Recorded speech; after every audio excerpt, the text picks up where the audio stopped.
with Sam Seder. The destiny of America is always safer in the hands of the people than in the conference rooms of any elite. Sam Seder. They are unanimous in their hate for me, and I welcome their hatred. We must guard against the acquisition of unwarranted influence, whether sought or unsought, by the military-industrial complex. The Majority Report with Sam Seder.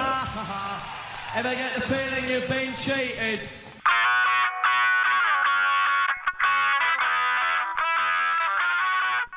It is Wednesday,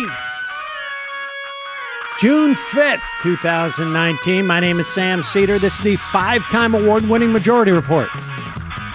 We are broadcasting live steps from the industrially ravaged Gowanus Canal in the heartland of America, downtown Brooklyn, USA.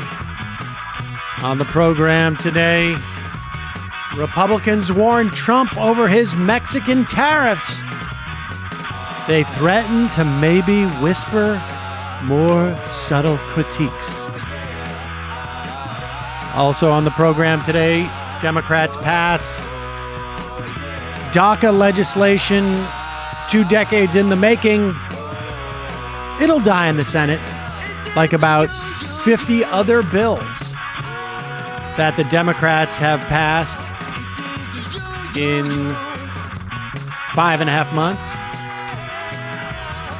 Mid dropping polls and a new plagiarism scandal, Biden announces he still supports the Hyde Amendment, and Warren drops her green manufacturing plan.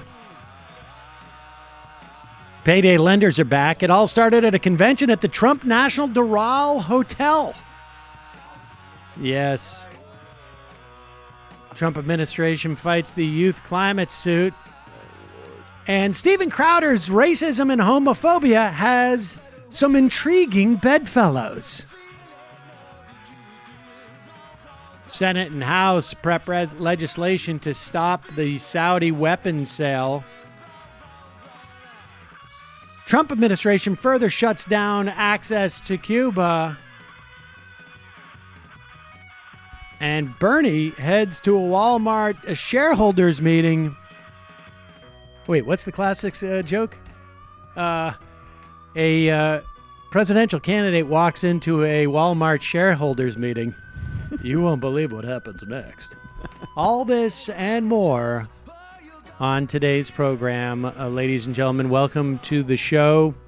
Matt is on...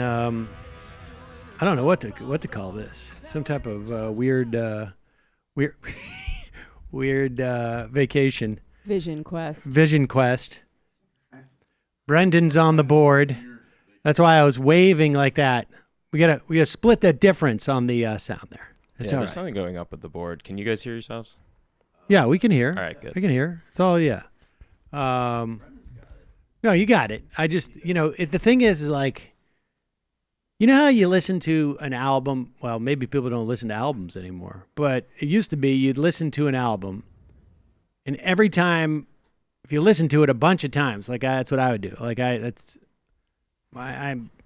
There must be something somewhat wrong with me, but because I'm so habitual. I would listen to an album 70 times in a row, just because I didn't want to go and change it, and And it got to the point where I would never know the names of the songs because I don't clutter my mind with that type of information. Right. But as soon as the one song would end, you'd hear the next song start in your head. So that's what happens with that music at the beginning of the show. I have in my head, it's all muscle memory. So even the slightest change throws me off, which is okay. But I don't mean to... Did a good job. What's that? Yeah, because I'm trying to signal lower the music. Wait, no, not that much. Up. No, stop right there. Okay, that's good. Yes. Well, not an agitated conductor, like a conductor. I mean, if you ever seen a conductor, they look fairly agitated. Yep. Check. Yeah, I think you're pressing the wrong way. Nope, it just didn't get a switchback last night. Yeah. I So we're love good when now, right? All right. Matt leaves and then changes everything on me. It's really nice. Matt Yeah, said to me what do you do? No, nothing. Just that. last night. Matt took a long. Turn him down. He took a long, deep, contemplative drag of a blunt, Just a little bit.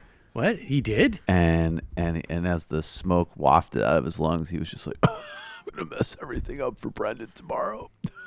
Have a good show." It's never the ones you suspect. No, I mean, I suspect. I mean, if there's weed involved, I certainly suspected Matt Lack for that. All right, so let's get on with what's going on today. We will get to Joe Biden's having a bad day, folks.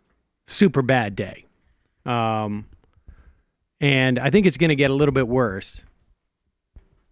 But before we go there, so Bernie Sanders, in the wake of his announcement last week, I think it was, where he proposed having workers get seats on board of directors, not unlike we see in Germany.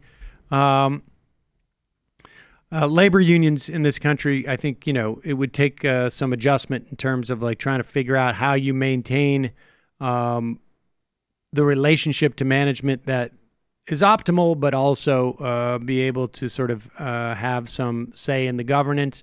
There was a second proposal that he had in terms of co-ops, which was an extension of legislation that has, I think, already been introduced in the House and maybe even in the Senate. I'm not sure,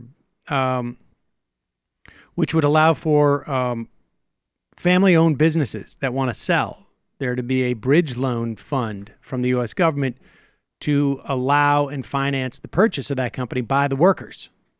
He started these first bills related to this in 2014 with Leahy as a co-sponsor. Right. So there's, and this is building on that to expand that program, essentially, and promote more worker-owned companies like JustCoffee.coop, fair trade coffee, tea, or chocolate. Use the coupon code majority, get 10% off.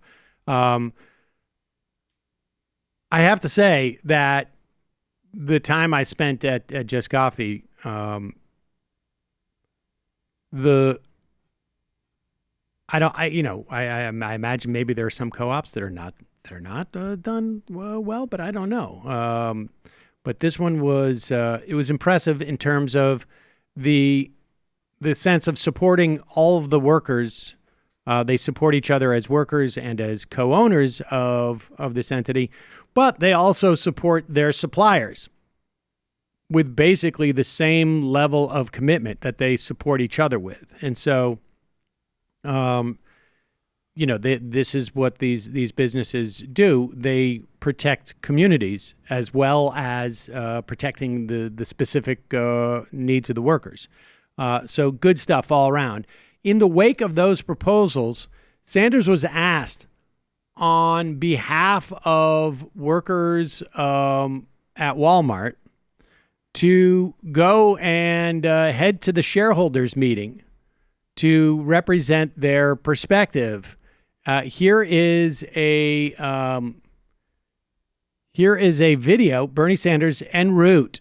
This was posted just 2 hours ago. Here it is. So what this event is about, what we're doing today, is telling the wealthiest family in the country, the Walton family that owns Walmart, that they have got to start paying their workers a living wage. This is a family that is worth $175 billion. Walmart is a company that provides compensation to its CEO of over $20 million a year, more than 1,000 times what their average worker makes. So what's going on in Walmart is just an example of what's going on all over this country. The very wealthy are getting wealthier and working people are struggling. So the message to Walmart today is pay your workers a living wage, at least $15 an hour. Allow them to work 40 hours a week. Provide them with decent health care. in a nation in which we have massive levels of income and wealth inequality. We have got to address this issue, and that's what we're doing today. Thank you. So there is Bernie Sanders laying out his agenda, what he's going to be telling the Walmart shareholders as soon as he gets to the meeting. And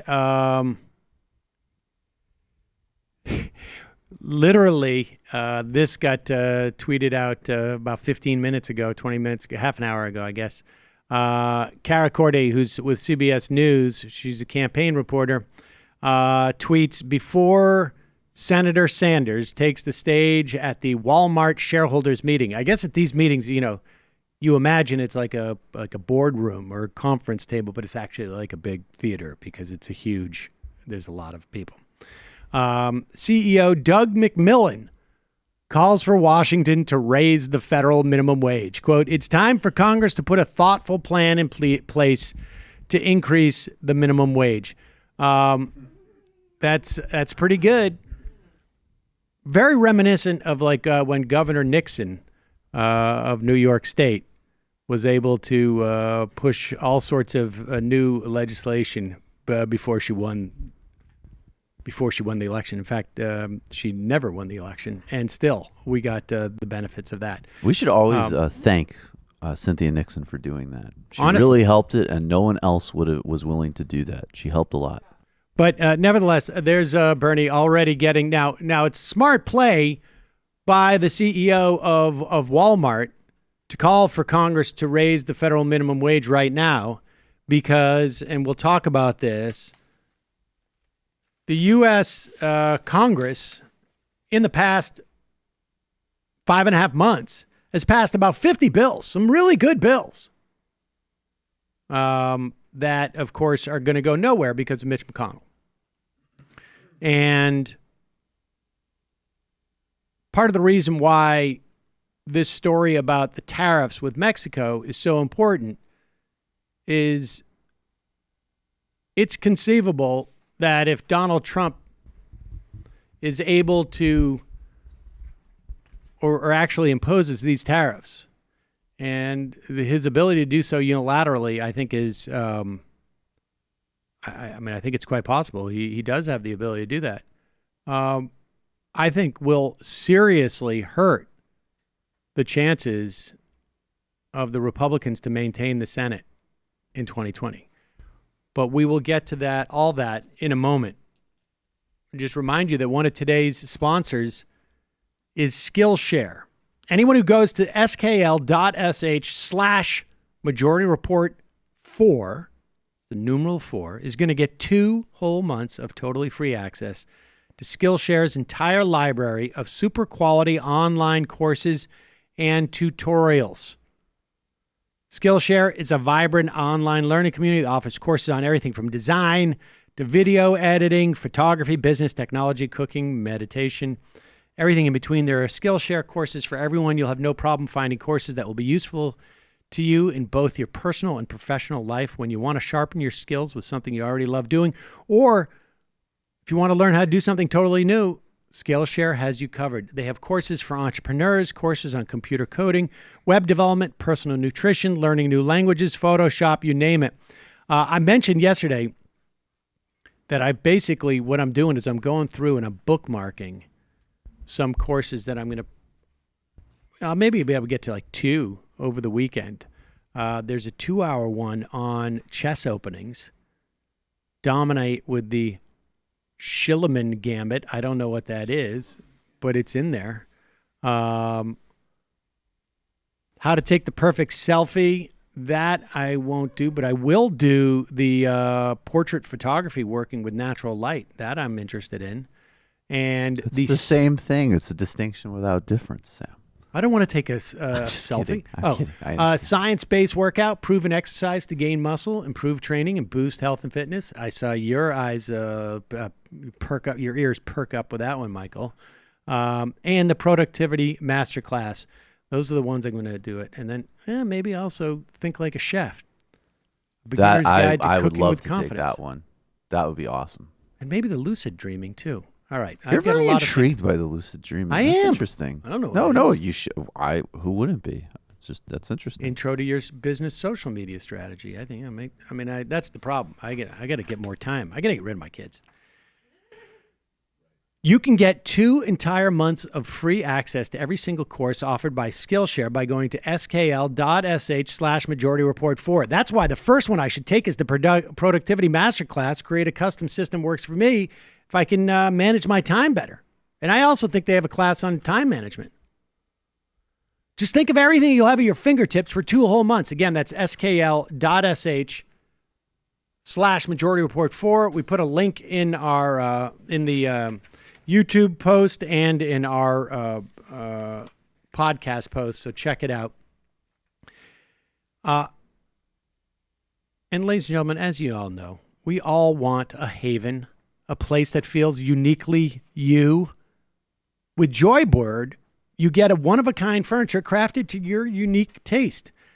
Turn your ideas into reality with hundreds of styles and options, from rich, buttery leather to the plushest velvet you've ever felt. You want your sofa in aquatic blue? A love seat in bubblegum pink? If you can dream it, Joybird can make it a reality. They even have a beautiful selection of outdoor sofas, lounge chairs, and tables. Plus, their free personal design consultants can help you nail down your design. Joybird also offers a range of kid and pet-friendly upholstery options so that your creations can stand the test of time. Best of all, thanks to their 365-day home trial. That is 1 year, ladies and gentlemen.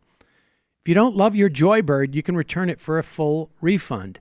See how Joybird can help you design your dream space. Find your joy today at joybird.com/majority. You can create the furniture that brings you joy. That's joybird.com/majority. Head over there now and check it out. It's pretty amazing. They've got all sorts of different styles, and you can mix and match everything. Receive an exclusive offer for 25% off your first order by using the code MAJORITY. joybird.com/majority. Offer code MAJORITY. Check it out. And lastly, if you love the thrill of an escape room, or the idea of looking for clues and solving puzzles, well, allow me to introduce Hunt a Killer. It's a monthly subscription game where you become a detective immersed in a murder mystery. Each month, you're going to receive crime scene photos, evidence, motive, and suspect information that you'll need to use to solve a crime. It's so interactive and convincing that it looks and feels real. You'll be racking your brain to solve the mystery and anxiously awaiting the next box of clues. It's perfect to play solo, during date night, or with friends for a game night so you can swap theories. So, I've been talking about this with Mila. She's now into watching Law and Order. Dun dun. And I'm thinking, I thought we had the that sound drop. We do. It's it's on the board, right? Well, yeah, here it is. There we go. And just to get her engaged in something, and the idea of this, I'm talking to her, and she's piquing her interest. Who did it? Well, just the idea who too that it done comes it? in the mail and it comes it gives there's something that's nice about it being episodic. It sounds really fun. Right now, just for our listeners, you can go to huntakiller.com/majority for 20% off your first box. They only accept 200 members per day, so hurry to take advantage of this offer. That's huntakiller.com/majority for 20% off your first box. huntakiller.com/majority. So, Joe Biden is having a very, very rough day. First thing that comes out, CNN has a poll that shows that he's dropped about 7 points in his lead. Bernie Sanders took about half of that. A couple others brought up that difference. Now, 7 points is not a huge thing, but it's outside the margin of error. And the reason why this is most problematic for Joe Biden, as opposed to really anybody else, right? Because like polls are going to go up and down and this and that. But Joe Biden, so much of his support is built upon the premise that he can beat Trump,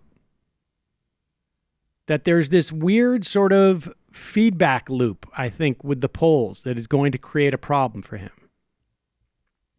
As long as the polls are staying where they are or going up, it reinforces the notion that Joe Biden has a certain amount of invincibility, that Joe Biden, you know, I may not like him, but he's going to beat Trump, and beating Trump is paramount.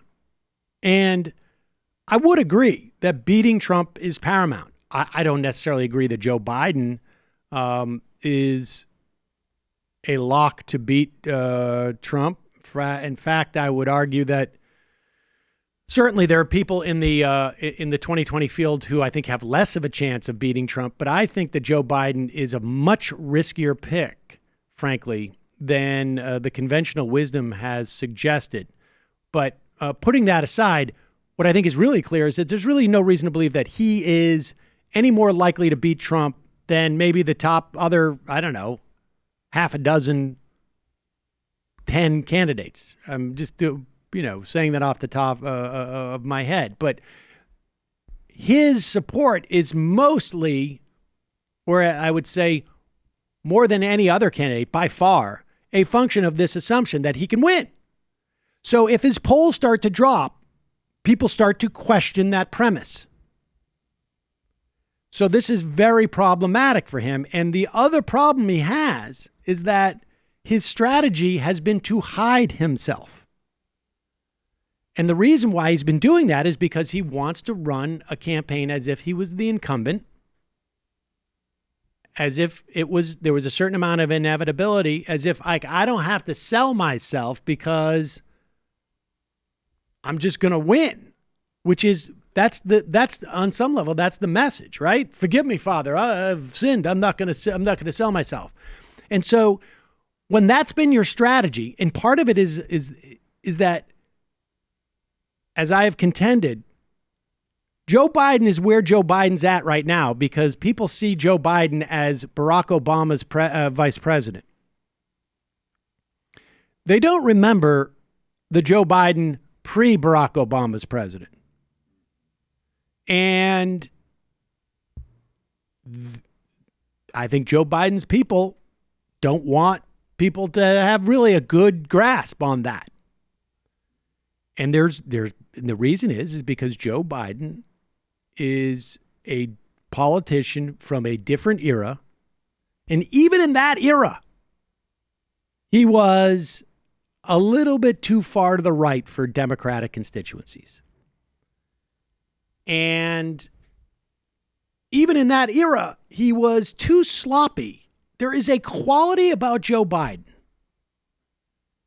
that permeates his campaign and what he does. And that is a sense that he deserves something or that he can get away with something. Like in 2016, where when he dabbled with the idea of running and floated this idea that he may run with Elizabeth Warren as a way of sort of stealing her capital as a financial consumer advocate to cover for his deficiencies in that area. Or when he did it this go round with Stacey Abrams to cover his deficiency when it comes to women's issues and, frankly, an understanding of black issues and of minority issues. And it was just his for the taking. Or when he literally lifted from a speech from a British labor leader who wasn't even policy stuff. It was like his upbringing. No, that was the extraordinary thing. It was Neil Kinnock in 1988, and it was a speech about growing up. It was different. It was like, but it was, I think, it was coal mines. And Biden just shifted like the profession and location. But it was literally along the line. That's the weirdest thing about it was that. not somebody, it wasn't like, hey, let me lift this inspiring, especially in the 80s. Like, that's a great line, and Yeah, the nobody rhetoric, knows. right. It was like, That's morning in America or yeah, something. this is how I grew up. Right. It was literally, this is how I It's grew like up. when you're telling a story and you realize halfway through that it actually happened to someone else. Yeah, except for you're a professional and you've written it, and then somebody's written it in your speech. And the weird thing about this is it keeps happening to him. There was reports he had plagiarized in law school, and now there's another example of this. Now, you would think that on day one of the presidential campaign, Joe Biden would say, like, hey, guys, make sure you source everything. All right? I know this sounds a little bit idiosyncratic, but let's make sure you source everything. Here is... As reported yesterday, Joe Biden's campaign has now acknowledged it. They have been lifting language from other groups for its policy plans. And and what makes it worse is who they've been lifting from. So, for instance, apparently this was noticed by Josh Nelson over at Credo. In Biden's environmental plan, its language about carbon capture sequestration was lifted almost word for word from the Carbon Capture Coalition's plan. The members of that include Shell, Peabody Energy, and Arch Coal. His education plan included a sentence word for word from the group XQ Institute, which is one of those sort of like chartery corporate reform groups. Lorraine Powell jobs. And part of the problem here is, A, gives you a sense of where they're looking for their ideas. B, a sense that they don't feel like they have too much of a responsibility to make sure this doesn't happen because they think they'll get away with it. And then it also is indicative of the fact that Joe Biden had no proposals. You see Bernie Sanders has had a lot of proposals that came out in 2016. They've been developing new ones. They're well thought out. Elizabeth Warren has these deep proposals that they've been thinking about, that they lay them out. Other candidates, maybe not to the same degree as Bernie and Warren, but they come out with proposals generally in issue sets that they've been working on for a long time. But when you're a candidate with really no ideas, and you're doing this in reaction to the fact that other people are coming out with ideas, I better come out with something quick. This is what happens. This is more indicative in many respects of the fact that they got nothing. But I like that synthesized point you're making, because just to underline it, they have nothing, they don't take policy seriously, and then their default setting is, let's go to these regressive sources of policy. Right. Well, If they had gone in the second order, if they got things are shifting a bit, so we don't have anything, let's go check out the Economic Policy Institute or the Teachers Union or whatever. Well, I was going to say that is their policy proposal, to defer to these neoliberal think tanks and corporate entities on everything. So in a way, it's actually pretty honest that they just put them on the website. Well, I mean, maybe. It may be perfectly honest, but I think it's indicative of a problem that they're going to have going forward because there's no real depth to it. And this latest thing about Joe Biden, I think is indicative of that as well. About a month ago, at a campaign event, there was an ACLU, I think she was a volunteer or a stringer. And she had asked Joe Biden about whether he would commit to abolishing the Hyde Amendment. The Hyde Amendment comes from, I think it's the 80s, if I remember correctly. And Henry Hyde, I think was his name. And it basically says that federal funds, let's say Medicaid, cannot be used for abortions. So you may have private health insurance, and if you need or want an abortion, your health insurance will cover it, or maybe cover part of it.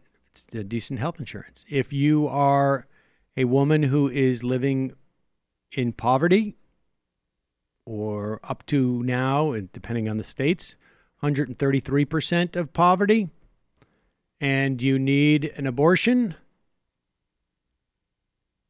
the Medicaid will not pay for it. And this has been a big problem. In fact, Democrats in their Democratic platform regarding choice says repeal of the Hyde Amendment. And so here hasn't that been the case for a long time too? That's not like new progressive 2016 stuff. No, that's been party school consensus for a while.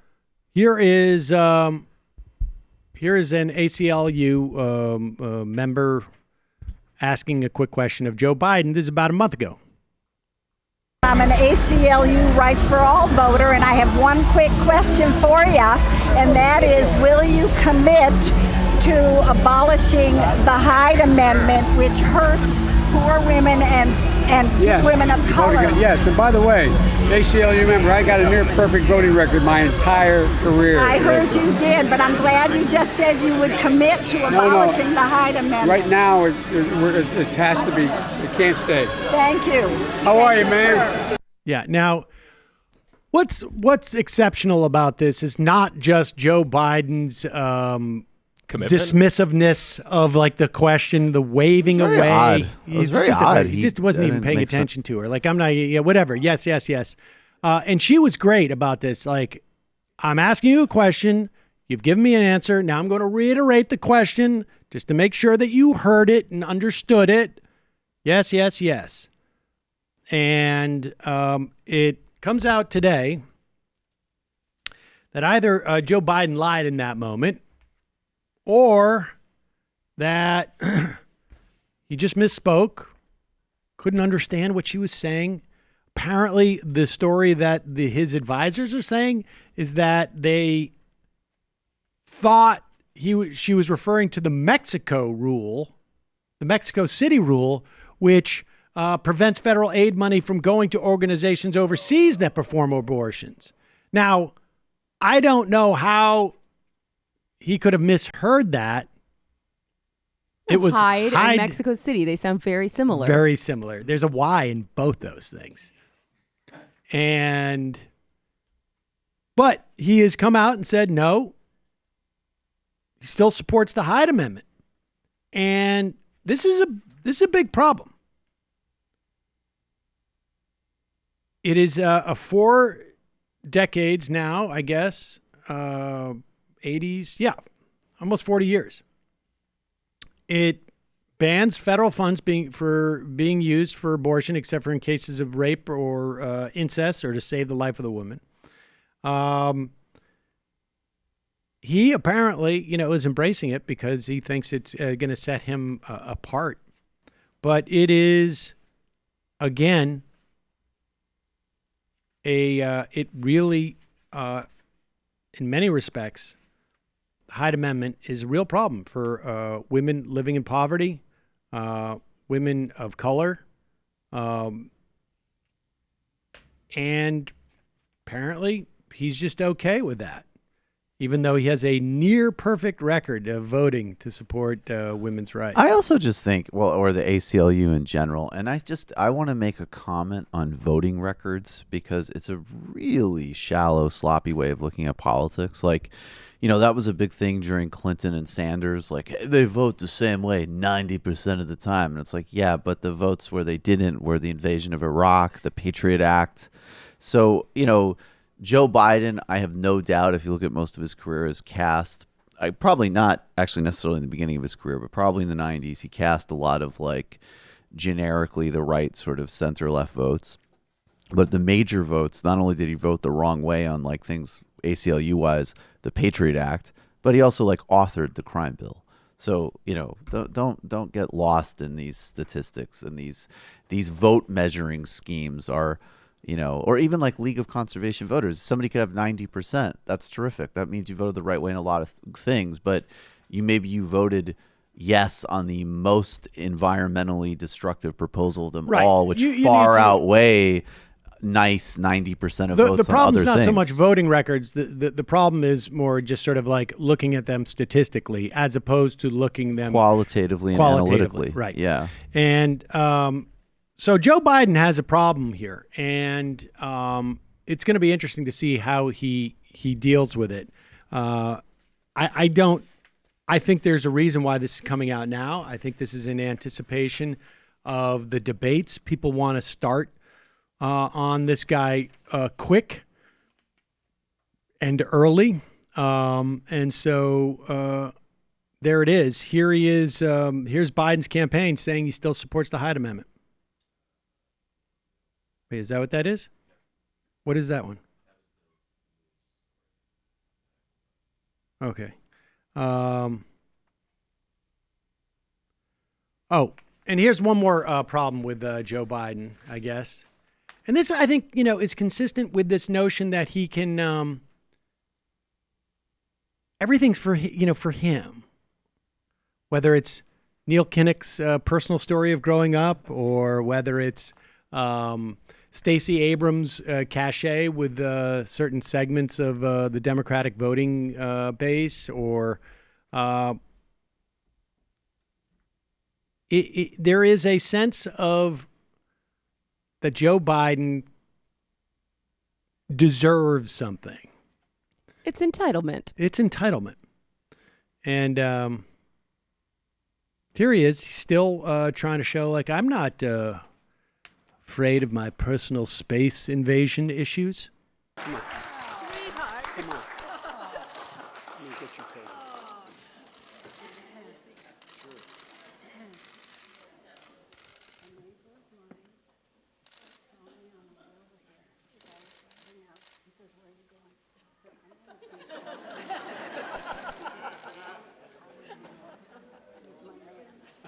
Okay.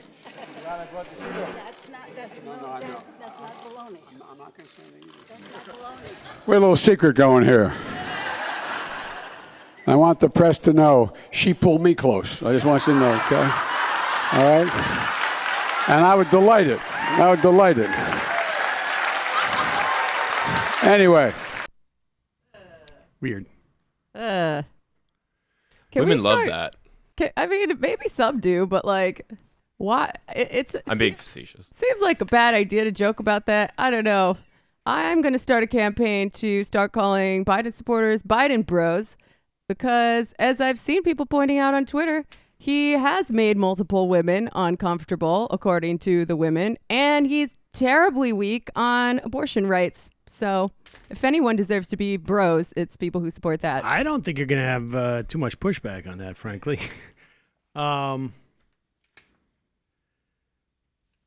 Just go over this DACA passage, because it is important. Ultimately, this will get passed in the event that there'll be an executive action in the event that Donald Trump is voted out in 2020. But vote was 237 of 187 for the American Dream and Promise Act of 2019. This would grant dreamers, these are people who were brought to this country as children, as minors, by their parents, no choice of their own, obviously. And they will get 10 years of legal resident status if they meet certain requirements: high school diploma, participation in military service, and then they would receive, stay out of trouble in terms of, specific problems with the law. They would then receive permanent green cards permanent green cards after completing at least 2 years of higher education or military service, or after working for 3 years. And this is the first time that this legislation there's been attempts, I think, over the course of 20 years to pass this legislation. It's the first time. Senate rejected 4 immigration bills. I think at least one of them included citizenship for Dreamers. And this is indicative of, this is for 2.5 million people, incidentally, who have been living with a tremendous amount of anxiety for no reason, for absolutely no reason. Like, I see what it's like to be a 13 or 14-year-old kid, just the enormous amount of anxiety you have just by having to be like a teen or being a kid. And the idea that there's also this element of like, will I get deported? When I walk down the street, will I get deported? Will I be here in 6 months? What will my future be? I don't speak the language from the country I came from, whether it was Eritrea or Mexico or Guatemala or, Slovenia or whatever it was. And will I get sent back to this country that is basically a foreign country to me? 2.5 million people.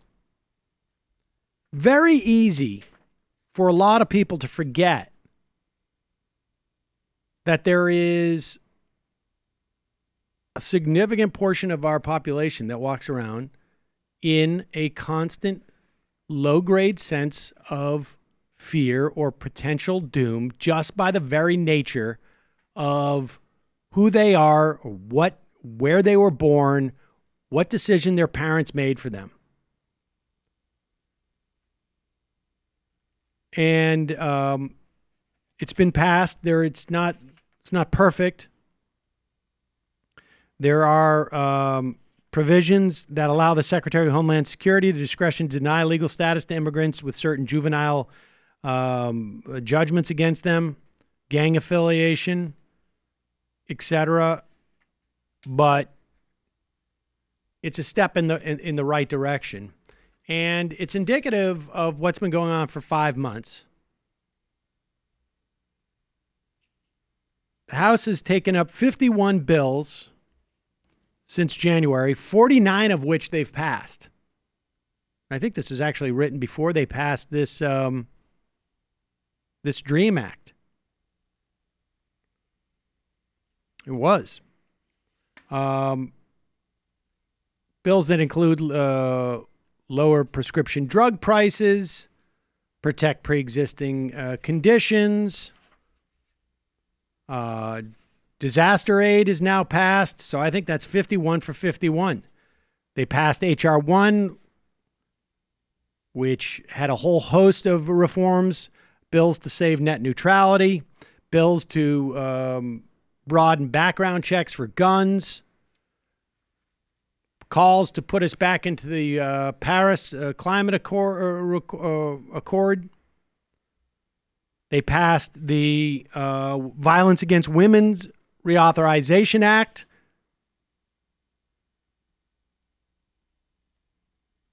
Chemical facility anti-terrorism standards. I mean, it goes on and on. Federal Civilian Workforce Pay Raise Fairness Act. Basically reinstituting the executive orders that Obama had passed that Trump has reversed. All of which have died in the Senate. Now they've run out of bills. Hopefully they'll start immigration proceedings soon. Maybe there's been they haven't done a great ability of making it about obstruction from the Republicans on these things that I think are would be very popular in and of themselves. But this is what's been going on. And meanwhile, you have all these bills that are passed. They're awaiting a Democratic Senate. Joe Biden came out with a climate plan Some of it was plagiarized. Fortunately, some of it was also borrowed from the Green New Deal. There's now broad Democratic consensus over many aspects of the Green New Deal, including the dollar amount in public investment, $1.7 trillion.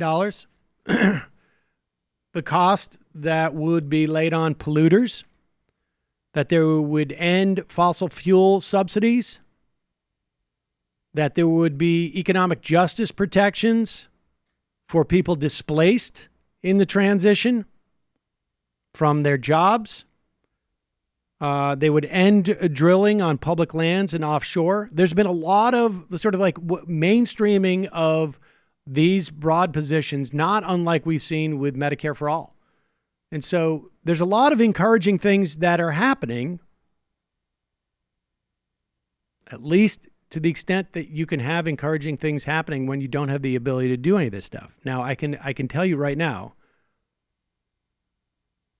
that if the Democrats take the Senate and the presidency, they will not deliver on all this stuff. It's just simply not the way it works. Which isn't to say that we shouldn't insist that they do. And the more insisting, the more likely it'll happen. Part of that is going to be a function of who, if the Democrats win the presidency, who that president is. A lot of these things are more likely under some candidates than others. I mean, I think I think there's probably broad understanding of that. Just other people might just say like, well, but it's not that important. Right now, the most important thing is getting rid of Trump. And I think that is perhaps the most important thing, but it's not necessarily the case that by rejecting positions that are consensus positions among Democrats, that you're going to get rid of Trump. It could be just very well be the opposite. At least if you look at the polling. So that's where we stand today. We'll do a couple more stories in the fun half, but I want to go over this briefly because this is sort of amazing to me. We've talked about this. So Steven Crowder is one of those guys who has been avoiding, any real debates on policy. He has an interesting program, and I just heard the other day from a friend who I don't talk to too often. Her son said to her, "Hey, I heard Sam might debate Crowder. I hope he does because that guy is horrible." And the kid is a kid. I don't know. He's like 14, 15. And this is the thing that's problematic about Steven Crowder. That it's really twofold. One, he spews this right-wing garbage. He debates college kids over it. And if you're 14 or 15, you can't quite tell, like, hey, wait a second. That doesn't make sense. Why doesn't he have a real debate about it? He has these pretend debates. It's like when you're a kid thinking like, wow, these Harlem Globetrotters, they're the best basketball team in the world. Every time they play this team from Washington, the Wizards, they beat them. Why don't they just play in the NBA? Why they aren't would they win every single game. That's why they probably aren't in the NBA, because they're be too fair. good. And that's what you think as a kid. And the other aspect of what Crowder does, because he's speaking to right-wing inclined teenage boys who are get jazzed about guns and imagine that you're an adult if you smoke cigars and drink a bottle of whiskey. I mean, this is all stuff. I've been there. I was a kid. I was 14. You look at that stuff and you think like, that's what it is to be an adult. And you assume like, that's all the adult stuff that you get to do. And Crowder also sort of mixes in a very healthy dose of racism and gay bashing in a sort of jocular tone, right? I'm just telling jokes about how gay people talk like this. I mean, it's really the most juvenile level of comedy. I mean, it's not even a juvenile. It's not even a level of comedy. It's just it's almost definitionally juvenile. And so one of the ways that he mixes this in is to go after this guy on Vox. What's his name? Maza? Carlos Maza. And who does these YouTube explainers on different issues. And we played a clip of Crowder that was assembled of Crowder. Basically, every time he does one of these rebuttals to Carlos Maza, which, you know, of course, you should be doing rebuttals if you disagree politically, but he always like sort of buttons them with like, he's gay and he's Mexican. It's not terribly relevant. It's just gratuitous. Not that there's non-gratuitous, but it's just gay bashing and racism. Ad hominems are not arguments. Well, I mean, ad hominems are fine too. It's just that when you make it about someone being gay or Mexican, what happens is you're sending a message to those little kids, those teenagers who watch you. You know, if it's ad hominem, somebody says like, oh, look at Sam Seder, 4 eyes, or this guy's, you know, condescending, or he's a shill, or whatever it is. There's no kids out there who hear that and then go and ostracize, bully, beat up other kids because they're condescending. But if they're gay, if they're Mexican, that's what it breeds. So I have no problem with ad hominem. And particularly if you're broadcasting out of Austin, Texas, and you're attacking transgender folks, and you're attacking Mexicans. Maybe you've read the paper and you realize that there have been 2 murders of transgender women in the past 2 weeks in Dallas. Half a dozen, I think it is now, 5 maybe in the past 2 or 3 years in Dallas. I don't think it's somebody who listens to Steven Crowder. But if Steven Crowder keeps working at it and keeps preaching like this, maybe someday he'll succeed and be able to reach somebody who does that. I mean, why else, right? I mean, if you're going to go on and attack somebody, essentially attack gay people, attack Mexicans, what is your end goal? Your goal is to get rid of them, right? And so it's a success for you. If one of your students goes out and beats the gay out of somebody. And so Maz has complained to YouTube about it publicly because he gets a lot of harassment for being gay. And I don't know what the solution is to this. Obviously, you could demonetize his entire channel. He can keep doing what he's doing, but you can demonetize it. Like, you're not silencing anybody by completely demonetizing a channel. There was a lot of people who were demonetized. Almost all politics were demonetized about 1.5 years ago. And it sucked.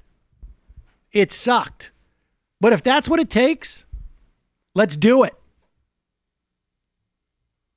If it's unfair for the guy who is gay bashing to be demonetized and not us be demonetized, demonetize us too. Because at the end of the day, anything that we do here has no relevance if our getting money from this allows him to keep doing what he's doing and getting paid for it. And here is and the reason why I say this, okay? I mean, there was a time actually where some members of Congress, right when Air America started, where they wanted to institute the fairness doctrine. I think it was Louise Slaughter, actually. And she invited me down to talk about it because there was no other talkers who would come and support it. And because right and left, they knew that the business model is not supportable in the way that it would be if there was a fairness doctrine. People don't like to mix in their left and right commentary on the same channel. And my attitude was like, the reason why I'm doing this is because, I need to make a living. But that's secondary to doing this. If I want to make a living, I'll go get a different job. And if you're worried about the suppression of free speech, then the first thing you should be doing is saying demonetize him and demonetize me. If that's the concern. Because if you don't do that, then I get a question like what your motivation is here. I'm not worried about censoring in it. And if people are worried that YouTube is too dominant, then cut it up. Decouple it from Google's advertising revenue. Make it a different company. Have competition for advertising. Make it more transparent so the corporations can know what they're associating themselves with. Make it less financially viable. If you're worried about the censoring that's involved if you tell gay bashers that you can't make money off of your channel. Like you can't use that as a loss leader. I don't care if they demonetize that one video, demonetize the whole channel. Because we know how this works, right? This is a business model. Netflix, HBO, they all have the same business model. The shows that you read about aren't necessarily the ones that everybody's watching. Those are the shows that get people to buy the service, to come in. That's called a loss leader. And so even if you demonetize his gay bashing, that's a loss leader. It brings people onto the channel. They make the money the other way. So I have no problem with people going after Steven Crowder. We're not going to be bereft because he's gay bashing. We're not going to get enough of the joking about lisping and whatnot. And if it's a slippery slope, then let's just slide down it. Everybody gets demonetized. All politics demonetized. Let's do it. And the reason why I say this, and we talked about Mozzie yesterday, is because there's been some people ostensibly on the left who are taking issue with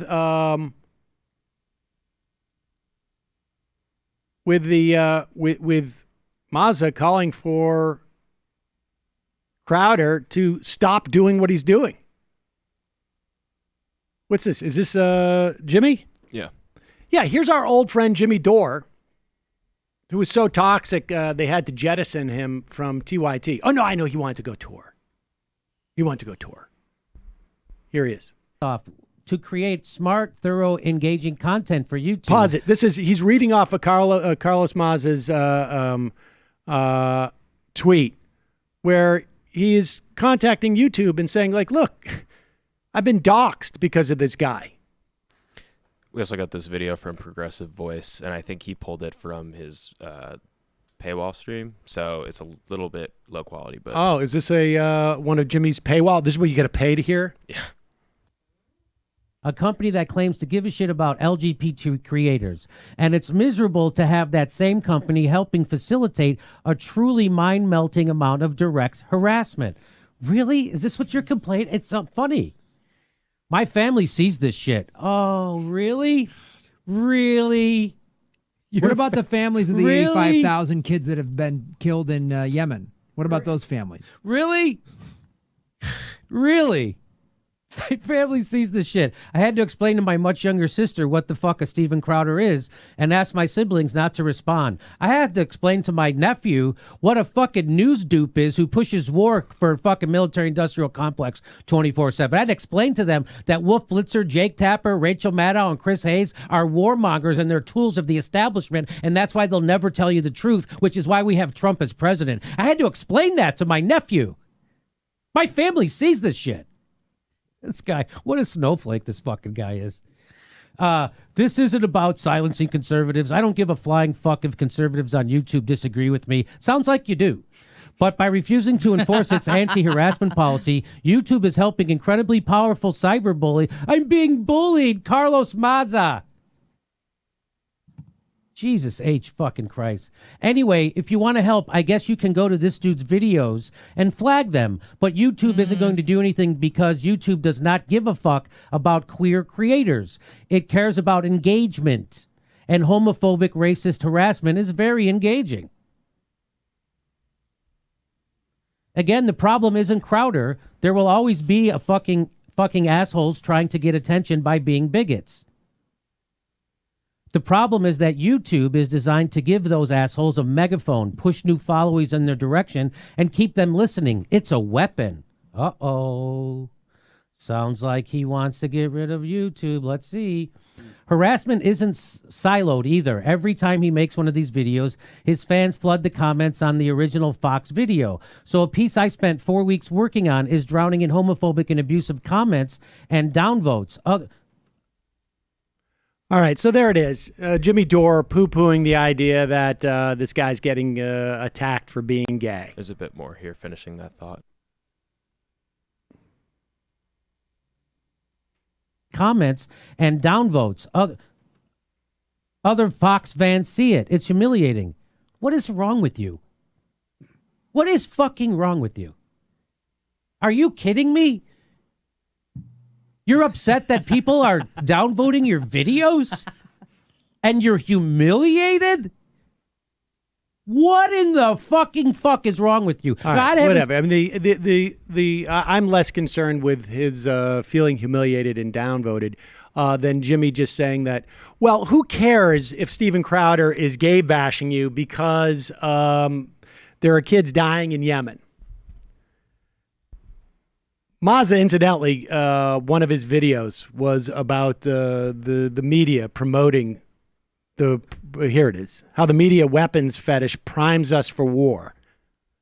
So it's not like Maza has been a cheerleader for Yemen, but somehow Dore justifies Steven Crowder's, and this is, you know what this is about? This is about Jimmy worried that he's going to get demonetized if this is what it's all about. And there are some YouTubers who are at the very least, I've seen, who are at the very least honest about it. But this is Jimmy worried that he's going to get demonetized too. That we're all going to get demonetized because a YouTuber is complaining about being gay bashed. Talk about hypocritical.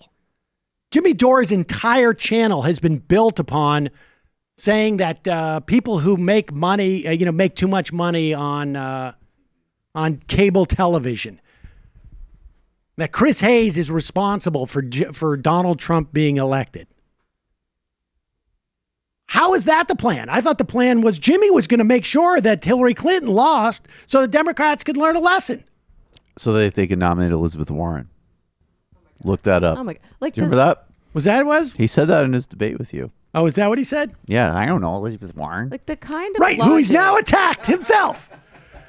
But this is the point, is that, Jimmy's making a very good argument that really the whole thing should be demonetized.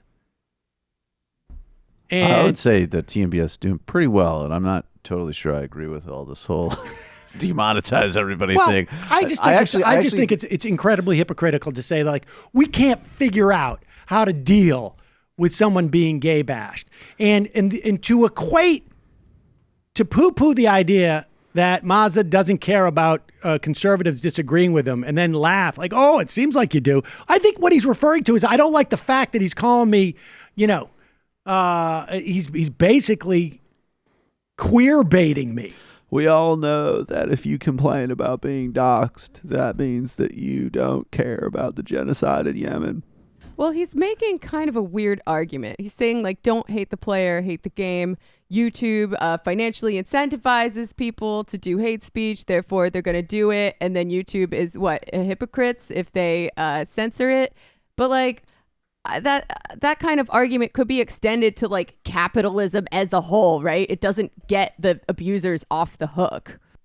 Yeah, I mean, and Jimmy Dore is not an anti-capitalist, by the way. The other thing that just strikes me is like, one, you could just demonetize all political channels for sure. Two, you need to, regardless of that, start breaking up these companies. I don't think that to me is a separate track that needs to happen. And then three, there's the other aspect of companies, these platforms acknowledging that they're media publishers and, in fact, hiring and paying well human editors and content curator, whatever the hell they want to call them, and recognizing that, look, this is a journalistic platform. We need to actually invest in it. YouTube is quite efficient at giving you copyright strikes.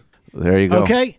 If we were to go and use material that is copyrighted material, we get 3 strikes. Now, there's 2 things that can happen. One, if one of our songs hits the stream, we get demonetized for the entire video. It can be 1 minute of a song in a 2.5-hour show, and we get demonetized for the whole thing. Fine. That's somebody else's content. They want the money for it, whatever.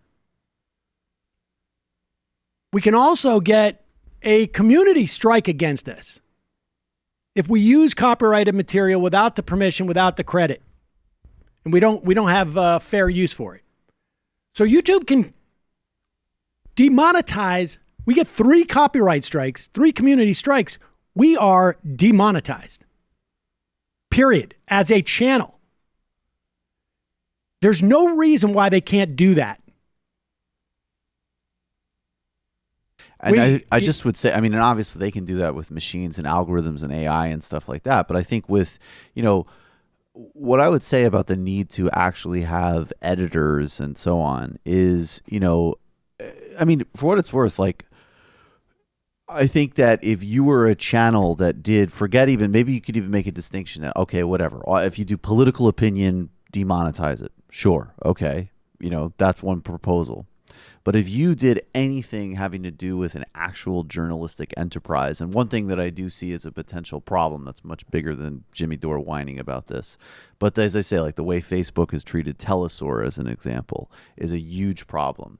And these companies are both ideologically and business-wise not equipped to distinguish between Alex Jones and somebody doing an actual documentary series on, as an example. That's why you break them up. That's why you break them up. You break them up. And I think, though, frankly, even when they are broken up, they're media platforms. And media platforms are eventually going to need to have actual journalistic components to them and be treated as such and hire as such and invest as such. I think that you need, look, you could base your conditions upon, something like, I don't know, the way that we do anti-discriminatory housing practices or something like that. Because obviously there's ripe for abuse. Soon as, institute that demonetize the whole platform, the whole channel type of thing, we're going to get attacked. Sam's calls conservatives a-holes or whatever it is.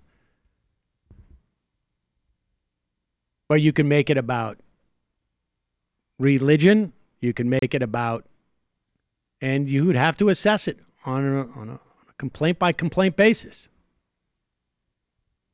And there would be certain amount of channels that would be targeted for it, no doubt. But the idea that you're just going to say, like, okay, we're not going to worry about that because of the policy in Yemen. What a kind of child? Wait, who are you kidding? Jimmy Dore cries like a little baby, and I know this for a fact because I know the people he cried to about it. when he was made to look stupid. And I didn't raise it because these people are mutual friends. But I had people talk to me. Jimmy's upset. He's upset because you made him look like an idiot. Well, I'm sorry. He made himself look like an idiot. I wasn't going to say anything about it because he told me he was ill and he was suffering, whatever. But if this is the game we're going to play, you're going to cry about your illness when there are people dying in Yemen? Seriously? You're going to cry about that stuff when there's climate change? I mean, give me a break. What a baby. What a disingenuous baby. All right, we've gone too long. Well, it looks like we have some new news about this, actually. What's this? YouTube will now block discriminatory content just a day after saying it didn't violate its policies. YouTube announced Wednesday that it will prohibit videos that promote discrimination or segregation based on things like age, gender, race, caste, religion, or veteran status. The announcement comes just a day after the video platform was criticized how it handles homophobic content. Thousands of channels are expected to be affected by the policy change shortly. There you go.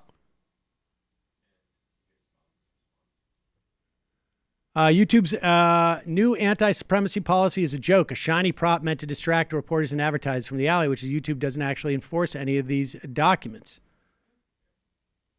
Ask yourself this. If YouTube actually has been enforcing these policies against hate speech, bullying, why does it need an additional policy for supremacist content? Isn't that already included? It's all a smokescreen. They don't enforce any of this shit. Don't fall for it. This is the capitalism component, because when they do this, there's two components of this. I mean, one, obviously, whatever. They all decided to go after Alex Jones together. And, sure, but a vast majority of these things, so far, maybe this will be new, but this would be my guess, affect relatively very marginal channels. Like the reason that Crowder didn't face any consequence is not because the employees at YouTube think he's funny or agree with his politics necessarily. It's because he's got a lot of views. All right, that's it. That's how it works. And then the other part, like at Twitter, like just even the games, like some of these people on Twitter are like, they've gotten really aggressive at rudeness. So you see people who say like, hey, F you, they get banned or whatever for, or taken offline. But there's accounts of like, Spencer or Molyneux or whatever. They know how to keep inside the parameters of what has been established as, quote unquote, non-threatening, non-bullying or whatever. So everybody around it has plausible deniability. And again, all of those counts. I mean, well, look, Twitter wouldn't exist without alt-right accounts, starting with Donald Trump. But the bottom line is like, look, none of this is ever going to be perfect, right? And you're not going to be able to do that. There's no perfect way of doing it. But the bottom line is, how do we diminish the number of there is research that shows that, you go back to the Milgram experiments. There is plenty of research that shows that the context in which stuff happens, that predispositions that people have are impacted by the context, the societal context, whatever that is. And so if you diminish the rhetoric, Richard Spencer may still be on Twitter, whatnot, but if he's out there saying stuff that's like marginally less offensive, somewhat less offensive, somewhat less supremacist. And I don't know that Spencer is necessarily a good example for this, but whatever. That's going to help somewhat. There's no way to eliminate it all the way through. But, and the issue is less about like Carlos Maz's feeling. He's just indicative of what's going on out there for the 13-year-old boy living in some town in Texas where the kid is afraid to admit to himself even that he's gay because of the hostility around him. Or some other kid who gets beat up because he's gay. or some other kid who gets killed because he's gay. That's the point. We just know that Carlos Maza has got this problem because it's directed at him and he has a platform to discuss it. But there are literally thousands of other kids out there who are living with this stuff. It's not like only Carlos Maza hears it. It's not like just that kids who may be gay, are gay, watch this and feel bad about themselves. It's that all of the kids they go to school with are watching this shit. And Crowder sits there and he's a voice of authority to them. I mean, to us, he looks like a moron whose daddy has to follow him around for whatever reason. Well, I think maybe if we dug But to into a that, kid, but we to a might feel more 13-year-old empathy. kid, they look at this guy and they think, here's a role model. And it's cool to make fun of gay kids. It's normal. It's the way things should be. And I don't know. I mean, to have to say like, well, you shouldn't complain about it because of what's going on in Yemen. Seriously? Are you effing serious? My God. How demented do you have to be? How dangerous are those chemicals that you're putting in your hair? Oh, is that childish? To make fun of him for his bad dye job? Should I be banned? I think that is an example of the appropriate kind of ad hominem Exactly. Exactly. One that kids are just not going to deal with. All right. I get a little caught up in that. I just think it's disgusting. I just think it's absolutely disgusting. I mean, my God. I get it. You got to brand yourself because Michael Tracy went on and said something about it. And so now, you know, that's your crew, your tribe has said, we're not going to, we're not going to side with the guy from Vox because I don't like Vox. You dye your hair when kids are dying in Yemen? Are you serious? Why don't you send that money to Yemen instead of buying your hair dye? That's what an ad hominem is. That doesn't pertain to a whole class of people. But I know he's not going to be bothered by that. I don't think our channel should be financially demonetized. Just sitting with that idea, I don't like it. Yeah, it's not solid thinking. I know there's a lot of you out there who are going to clip that little segment where it says like, where specifically where I said, you're crying about kids with Yemen and the hair dye. I know you're going to clip it. So, okay. Sometimes we accept the world as it is. Yeah, what am I going to do? God give me the grace to accept what I cannot change. Yeah, right. You got to use the serenity prayer a lot. We're going to take a quick break, head into the fun half.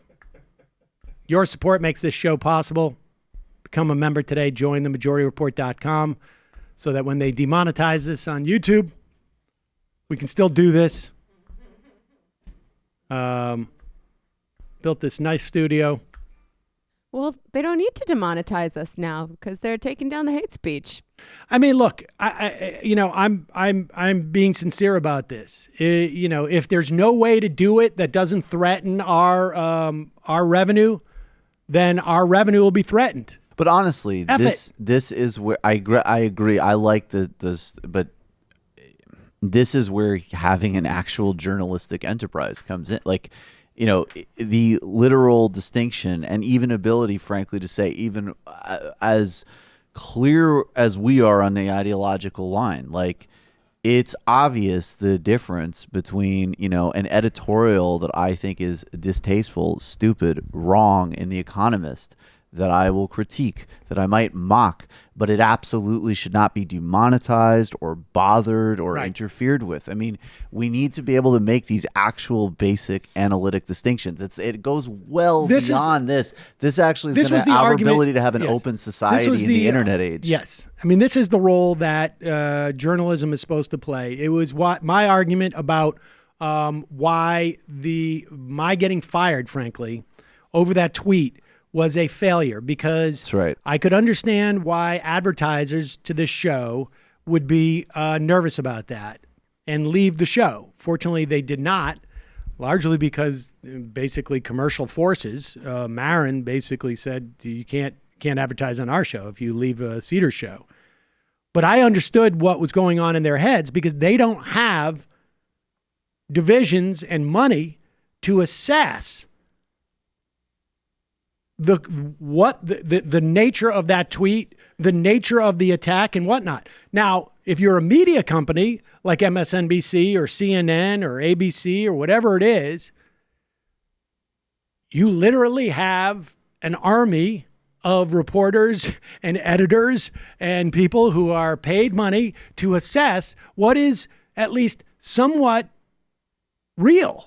And Facebook said, okay, we'll start assessing what's real. Let's outsource it to some horrific neocon think tank instead of hiring any number of highly talented and capable unemployed journalists, editors, fact checkers. You know, that's my point. Right. And it's not like these things aren't enormously profitable. And to the extent that they're not, then maybe it's just not sustainable, right? Like, you wouldn't open a restaurant and say, well, we just can't afford to pay any waiters. So you got to come up and grab your food at the front. Well, that's not a restaurant anymore. Well, the Silicon Valley has been built on a restaurant that is making like hundreds of millions of dollars, but it's like the waiters get exposure. Right, exactly. They can meet all these potential clients that they could go home and do like a mini-mate service for, or whatever it is. But yeah, there's ways of solving this, and the solutions are going to come from people to continue to harass these companies about allowing. I'm sorry, you cannot make a journalistic argument to me about Steven Crowder, because so much of his material is a function of that crap, that I'm sorry, it just doesn't cut it. I'm not worried about the First Amendment because YouTube may demonetize Steven Crowder's channel. I'm not worried about the First Amendment if YouTube demonetizes this channel. You allow me, if I feel strongly enough about gay bashing or promoting Social Security on YouTube, that I'm willing to do it without making any money from it and expending money, good. Well, that allow was me the, to do it. that was the, and I know I'm not popular for this, but I have real concerns about just taking Alex Jones off of platforms, period, in a monopolistic environment. But not for a second was demonetizing. Like, great, be demonetized. Go ahead, feel your thing. Which is, by the way, another total distinction with regards to going after Tucker Carlson and Laura Ingram's advertisers. Right. And you can also, which is a smart and correct I will and also good say move. that's called the market. What they're getting mad about is the market. Yes. Right. And I will also add this, that you can also say, just like they do if we were ever to put this show on nonprofit FM stations, no advertising embedded in it either. So you can't give out, can't sell memberships, can't sell anything. You just want to go out there and express your views, go ahead and do it. So, all right. With that said, introducing Hunt a Killer, a monthly subscription game where you become a detective immersed in a murder mystery. It's so interactive and convincing that it looks and feels real. Right now, for our listeners, you can go to huntakiller.com/majority for 20% off your first box. They only accept 200 members per day, so hurry to take advantage of this offer. That's huntakiller.com/majority for 20% off your first box. huntakiller.com/majority. Because, ladies and gentlemen, irony is not dead. And there you go. So we've got to, after all that, Folks, you can support this show by becoming a member at jointhemajority.com. Don't forget, justcoffee.coop, fair trade coffee, tea, or chocolate. Use the coupon code majority, get 10% off. Last night, Michael, the Michael Brooks show happened. It was excellent. We had a very fun time with Hassan Piker, did a deep dive on a strategy for the left in light of bad European Parliament election results. And then Milton Alamati, who I just can't encourage people enough to seek out and read and watch. We did a long conversation on Thomas Sankara, who is really, especially because he ran Burkina Faso in the 1980s in such a sort of bleak time politically, extraordinary leader and assassinated in a coup backed by the French. We talked about that, a number of other topics, had an incredible post-game with a brand new debunk with Ben Burgess on can the co-op democracy economy combat the climate crisis, among many other things. Patreon.com/TMBS. This weekend, Capitalism versus Freedom for patrons. Jamie? This week on the Antifada. So we've been doing a lot of cool collaborations lately with all our different podcast friends. And this week, we have released the second edition in our series, High Theory. It's a collaboration with our friends at Swampside Chats, the gayest, highest communist podcast probably in existence right now. And the series is about communization and the communization movement. So in this episode, we talk about a book by Gilles Dauvé, The Eclipse and Reemergence of the Communist Movement. And I gotta say, I was a little intimidated by the material going into it because I'm the only one of us who has not been to grad school or even ever studied this kind of thing in school. But I think I got a lot out of it. Things got a little bit heated at times. So yeah, don't be afraid to listen to it. Did you say the gayest and highest? Mm-hmm. What does that mean? Like smoking pot? Like they smoke a lot of weed and they're quite gay. All right, I wasn't sure. Self-proclaimed. Matt is on a retreat, literary hangover retreat. But check out Literary Hangover wherever your podcasts are sold, or you can also check it out on YouTube. Quick break. Fun half. You are in for it. All right, folks. 646-257-3920. See you in the fun half. Are you ready?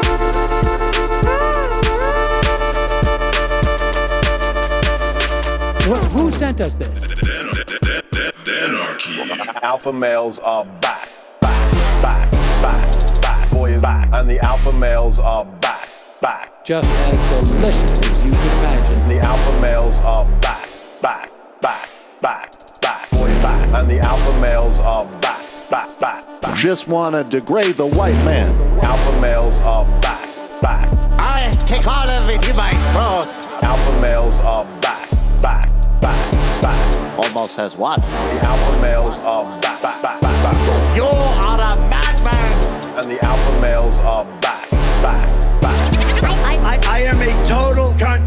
Can we bring back DJ Dannerky's song, please? Yeah, or a couple of them. Just put them in rotation. DJ Dannerky. Well, the problem with those is they're like 45 seconds long, so I don't know if they're enough of a break for people. That's fucking nonsense.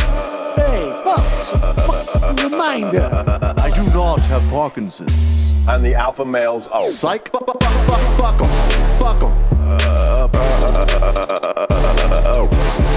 Almost says what? Almost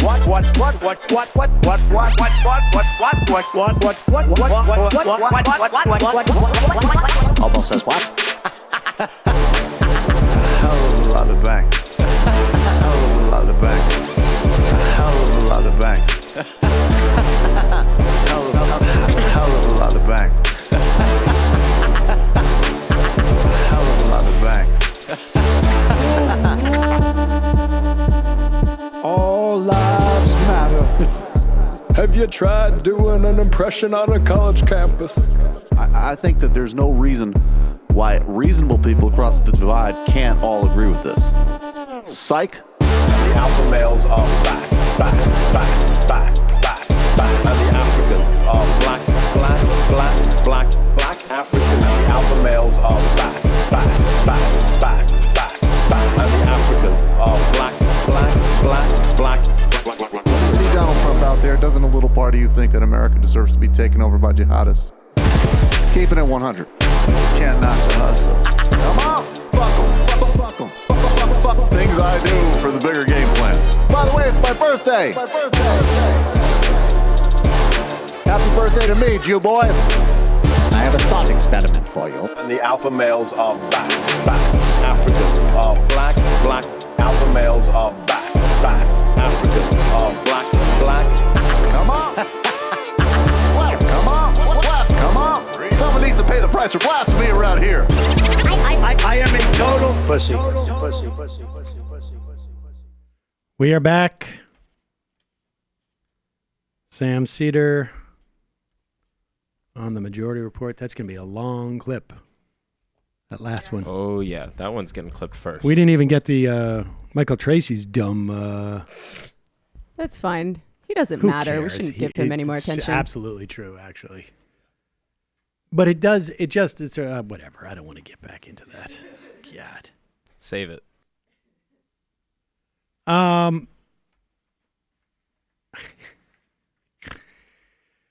Let's talk about how, speaking of dumb, how dumb Donald Trump is.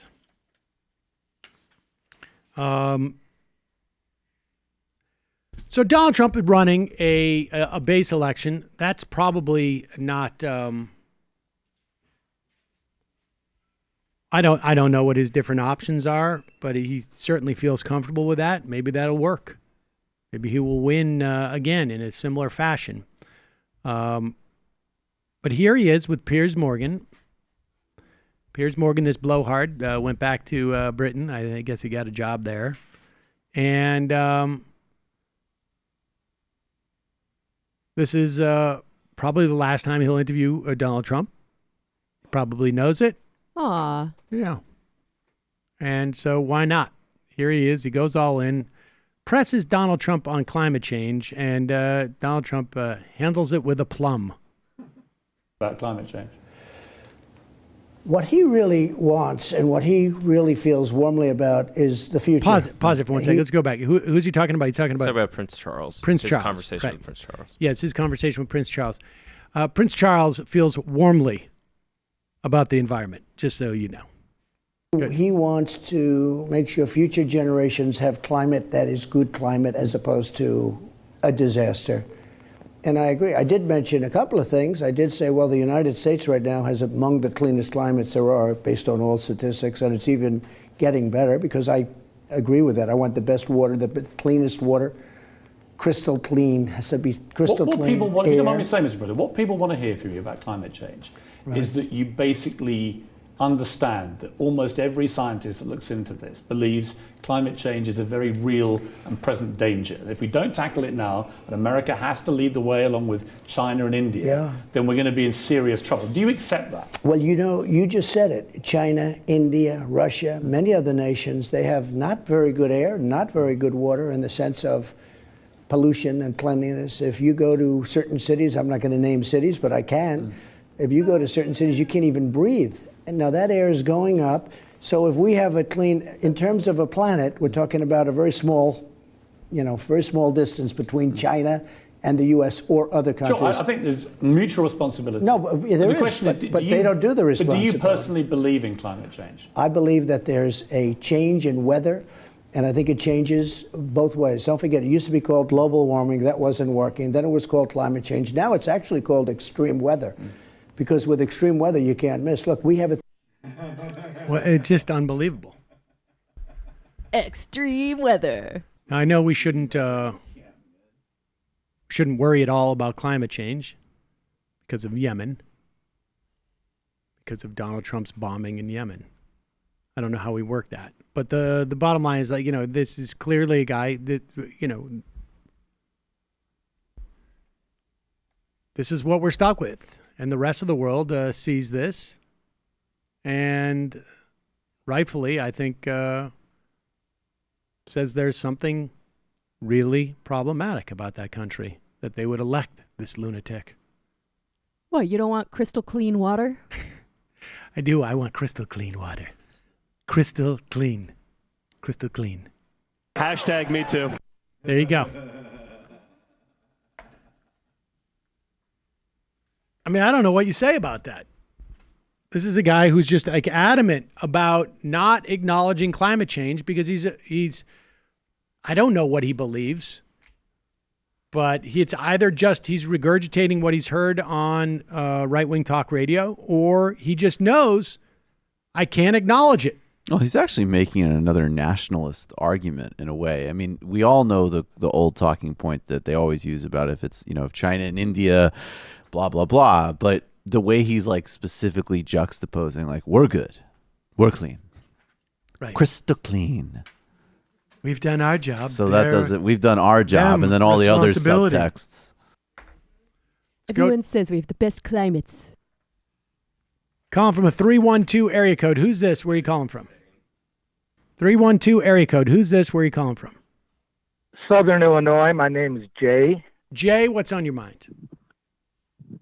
I love you guys. You guys are the best. Brilliant. But I wanted to talk to you about, and it ties in with the interview with the author of Occupy movement yesterday. Right, Astor Taylor on the democracy. Yeah. 2016, I went out to Grant Park in Chicago, tried to start a movement of individuals coming out to express their anger, frustration, fear about what's going on politically. I wanted to make it a nonpartisan type thing, just asking decent, good people to come out. And I thought it was a great idea because if people meet in local public spaces for 3 hours a day, 3 to 6, it's like an Occupy movement where you can go to places where progressive people are going to be, where good, caring people are going to want to go meet other people like them. You're not going to do it on Facebook and Twitter and all that stuff. That's useless. And I really only saw a couple problems with it. One is that it's got to get the police on board to come and protect the people that are meeting, right, as opposed to containing them. Right. That's one thing. And the other thing was bad actors infiltrating the crowd. Right. But my idea was get a clearinghouse for places that, if you're a progressive. So tell me what happened. I get it. Tell me what happened. I went out there for a week and for 3 hours a day, and I set up a Facebook page, a group on Facebook, but I had just started Facebook, and I didn't know that to join this group, they had to be personal friends with me. And none of the people that I met knew my name. So, but I did get some people in the group, and I met some young people, and it turned out they were mostly concerned about the relationship problems that they were having with other young people. I mean, I'm talking like really young people. And I'm disabled, and at that time I was just starting my treatments, and I couldn't do it anymore. Well, I mean, look, here. I mean, I'm not sure where this is going, but we got to move on. But I will say this: is that like, it's hard to do what you were trying to do. I mean, I don't have, I can't sit here and assess whether it's a good idea or a bad idea, but trying to organize people is hard. It's very, very hard. It's very hard to get people motivated, even if they, attest to being highly interested in it. It's very hard. And I commend the attempt, and I would just keep saying, keep trying. And, if you figure it out, well, the reason bottle it.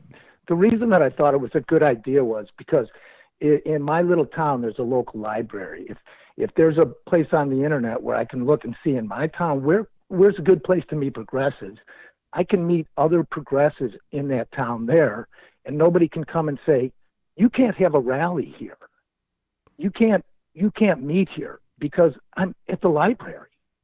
I'm at Buckingham I mean, I Fountain. think that sounds I'm like here on an individual basis meeting people, as opposed to the Occupy movement. Yeah, I understand what you're saying, but listen, but let me just say this. I think one of the things that worked about the Occupy was that it was standing, like it when it was there, it was standing, and it made it easier for people to basically try it out without feeling like it was a commitment, and then find out that they liked it and go. But I appreciate the call. Keep plugging away at it. Good job. Also, on behalf of my generation, I would like to apologize that we are all so horny and confused.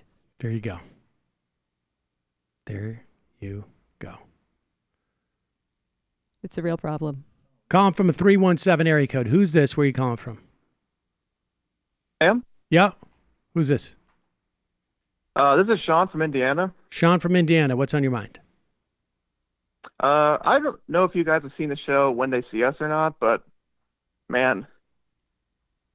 I haven't seen any shows. Oh, really? No. But I think I've heard good things about it.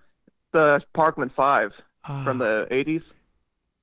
Central Park 5. Yes, actually, Trump that's was where like- I read about that because someone just resigned from the prosecutor. Yeah, just resigned from the board of directors or from the presidency at something at Vassar College. Yeah, it's like a board member. Board member. Yeah. That's the first time I became aware of that show. I think just in the past day or two.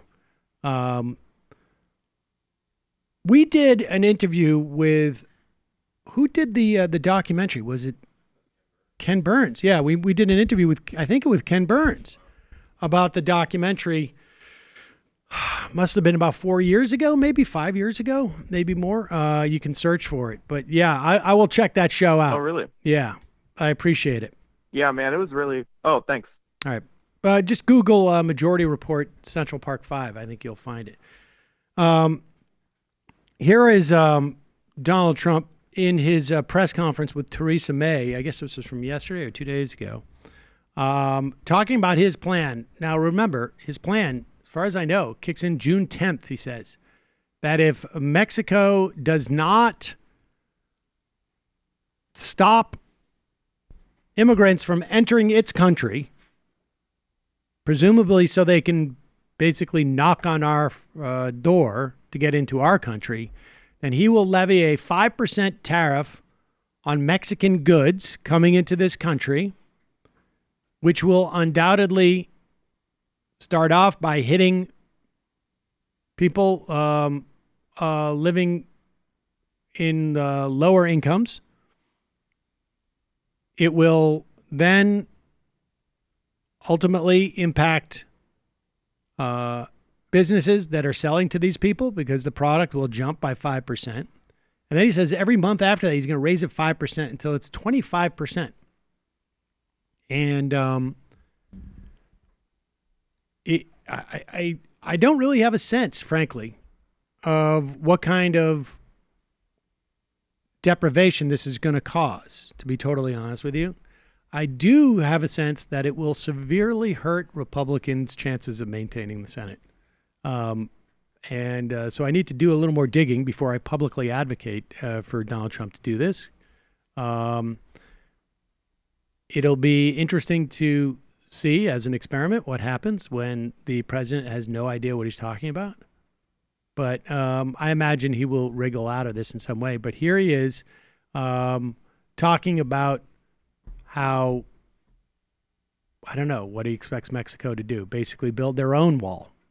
They shouldn't allow millions of people to try and enter our country, and they could stop it very quickly. And I think they will. And if they won't, we're going to put tariffs on.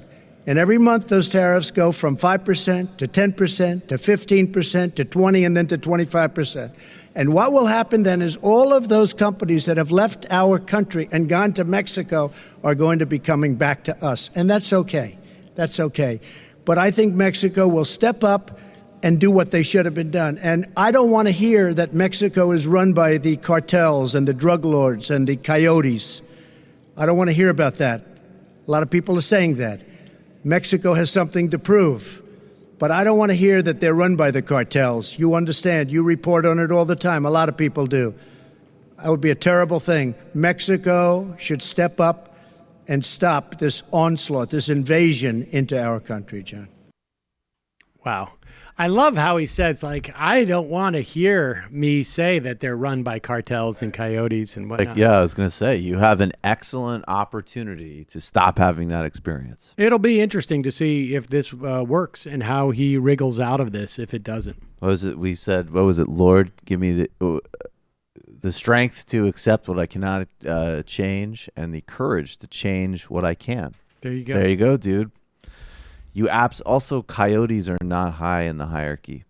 Yes. That's just a little nitpicky of me here, but I'm from the coyote party. Yeah, I'm from running. we're part of the border smuggling group of the top echelon hierarchy of the Mexican cartel oligarchy. How could wild dogs be running a country? Our campaign calls for hovercrafts for everyone at the trying to get across the border, and for the digging of a huge tunnel in an unnamed place. That's our campaign platform. Remember when he thought the coyotes were literally like the animal? Yes. You should also help out AMLO. AMLO's trying to take on some of these structures in Mexico, which were facilitated by the Merida Initiative, where we militarized the drug war there in an unprecedented way. That's not what I he know, doesn't care. Sam, I do know that Donald Trump is not sincere. I'm using that as a bridging point to mention some other worthwhile things for people to know about Mexico. Meanwhile, Mitch McConnell is also aware of the dynamic I just expressed, that tariffs of 5% on Mexican goods coming to this country will hurt low-income people first, then will hurt businesses second, and third will hurt Republican senators. Mitch McConnell does not care about the first set of people whatsoever, only to the extent that it might have implications on some businesses. And to the extent that he cares about those businesses, I also genuinely believe that it's really just because it will impact his ability to continue to pack the courts with right-wingers. So here is Mitch McConnell bravely standing up to Donald Trump and saying, please don't. Not much support in my conference for tariffs, that's for sure. But we appreciate the opportunity. We had an opportunity at lunch to talk to a number of representatives from the White House about this particular strategy. I think I can safely say most of us hope that this Mexican delegation that's come up here and discussed the challenges at the border and what the Mexicans might be able to do to help us more than they have will be fruitful, and that these tariffs will not kick in. Now, what that sounds like to me is Mitch is saying, why don't you guys hold some type of conference at a Trump Tower property or a Trump property? That might do it. I mean, that's apparently the way that payday lenders succeeded. They just had their $1 million conference at a Trump Doral golf course. I mean, Mitch McConnell is trying to figure out a way that they can convince the Mad King to not do this without being seen as being against the Mad King in any material way. So, which is why he's talking about the Mexican delegation. Mitch McConnell is afraid of going head-to-head with Donald Trump because he knows the Republican Party is Donald Trump's party. And it has helped Mitch McConnell for decades control our court system in this country. But Mitch McConnell fears that he may lose the Senate if something like this happens, and they're stuck between a rock and a hard place. They cannot control Donald Trump because their voters love Donald Trump. And this is the one area that they're worried about, businesses suffering. So we'll see. Go to a 314 area code. Who's this? Where are you calling from? What's up, Sam? This is Chris from Taiwan. Chris from Taiwan. What's on your mind? Well, first of all, shout out to the LGBT community in Taiwan, because Taiwan just became the first country in East Asia to legalize same-sex marriage. Can I get a shofar? That's not the shofar. Oh, well. There you go. All right, Bob. Thanks, man. Actually, I was calling because I want to talk about the Tiananmen Square incident. You guys brought that up yesterday because it was the anniversary. Yep. Yeah, so the Tiananmen Square movement, I think, is consistently misrepresented in the Western press. And what I mean by that is the movement is always referred to pretty much exclusively as a democracy movement. And that's actually true. Like, the protesters were calling for greater democracy. They wanted elections. They wanted, more civil liberties, due process, and so forth. But more than that, the movement was actually largely a movement of resistance against neoliberal economic reforms that were happening in China, which is the part that always gets left out in Western reporting about the history of the Tiananmen Square incident. So, I think what people need to understand is that, what was happening in China in the 1980s, leading up to the Tiananmen Square massacre, was that the Chinese Communist Party was starting to embrace global capitalism more than it had in the past. Milton Friedman himself actually visited China multiple times in the 1980s to advise the Chinese government on how it should reform its economy, as did a number of Friedman's Chicago school acolytes. And on this advice, what the Chinese government was trying to do during that period was integrate China into the global economy by instituting neoliberal, quote-unquote reforms, like they were eliminating price controls, reducing wage supports for Chinese workers, privatizing various parts of the Chinese state sector, and so on. And so once resistance to those economic policies started to emerge, which is what Tiananmen Square was actually largely about, that's when the Chinese government started to crack down hardcore. And I actually think the Tiananmen Square incident is one of the best examples of how Friedmanite claims about capitalism and democracy going hand in hand is a total lie and a historical fabrication. And the same was true almost everywhere that the neoliberal ideology took hold. Whether it's the East Asian quote-unquote tiger economies, or the former Soviet countries at the end of the Cold War, or Latin America, which, by the way, is crucial to understanding Bolsonaro in Brazil, for example, which Michael, talks about a lot. Bolsonaro is a direct descendant of the Brazilian dictatorship, which thwarted Brazilian democracy in the 1960s for the purpose of implementing neoliberalism, the same kind of neoliberalism that provoked the Tiananmen Square uprising. That's fascinating. So I would read, so the point is, actually, just real quick, because we talk about how this word is thrown around too much and not defined. There is a great book by David Harvey called Neoliberalism, and it's his history of it, which I think provides actually a very sensible, sound definition of it. And on the cover, there's several leaders, including Thatcher and I think maybe also Pinochet and Reagan, and one of them is Deng Xiaoping. Yeah, Pinochet. Deng Xiaoping, but Deng Xiaoping is an essential Yeah. person to understand. And it was also that not only was Tiananmen Square a lot about labor and preserving those rights, it was definitely also about opening up and democracy. And the other thing that the Chinese leadership was really concerned about, obviously, was the fact that the Soviet system had fallen and the fact that they perceived what Gorbachev was attempting to do as exactly what the protesters wanted. He was trying to turn it into a more like Finland-style model, which was liberalize and open up, but still have universal benefits and worker ownership. So, yeah, they hit it from both sides. And it definitely, in the Chinese leadership, from what I've understood, and there's a great book called What Does China Think?, that really a lot of the people who've been the biggest market interveners are the ones who are most comfortable with authoritarian state apparatus. No, that's exactly right. And you brought up, Michael, you mentioned, I think it was yesterday. By the way you pronounce his name is Zhao Ziyang. Zhao Imagine a D Ziyang? and a Z.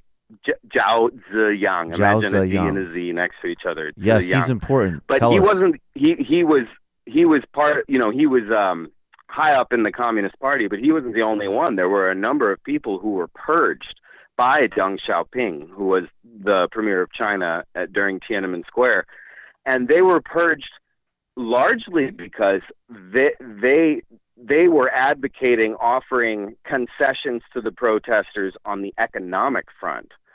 That they were saying, like, oh, hey, listen, we should slow down these neoliberal, capitalist reforms, and that's, why they got purged from the party. Interesting.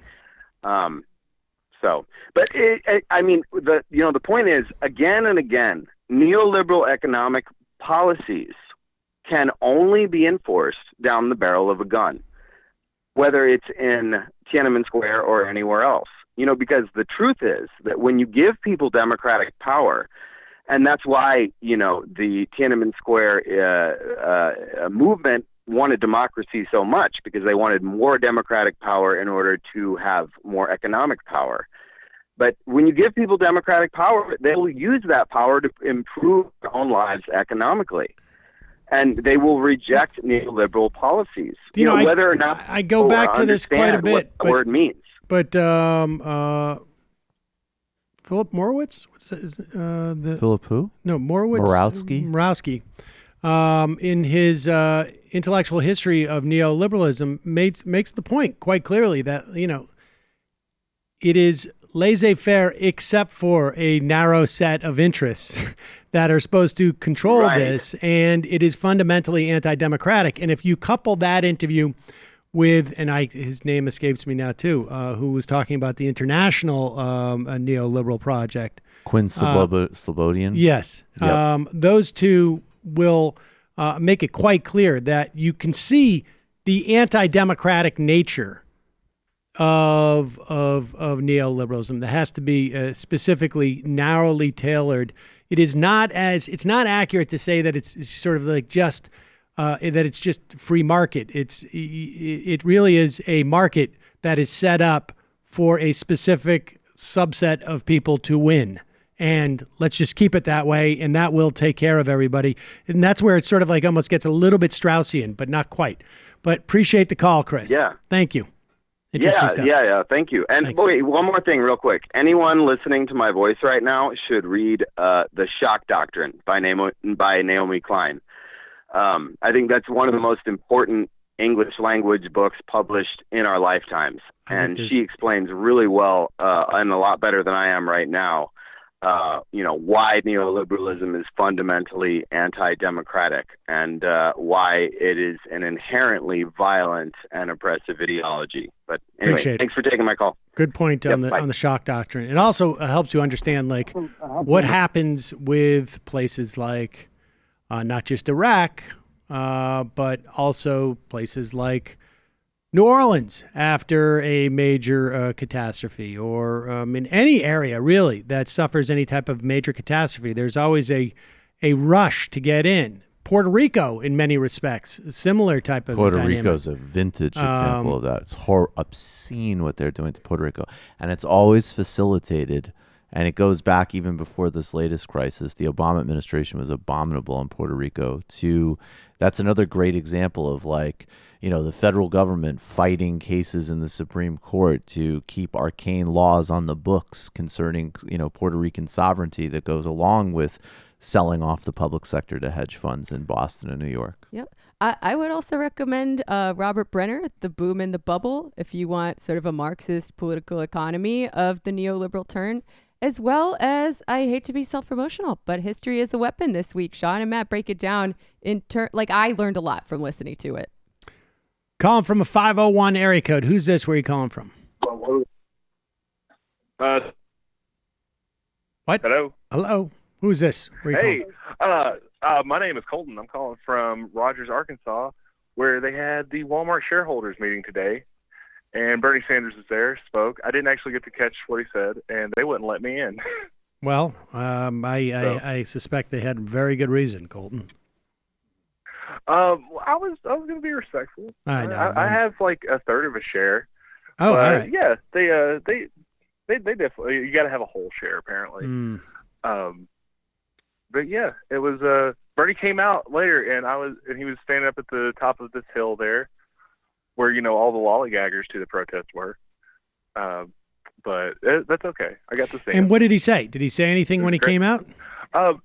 He spoke about. I mean, fairly mild given what people were, out there on the street demanding.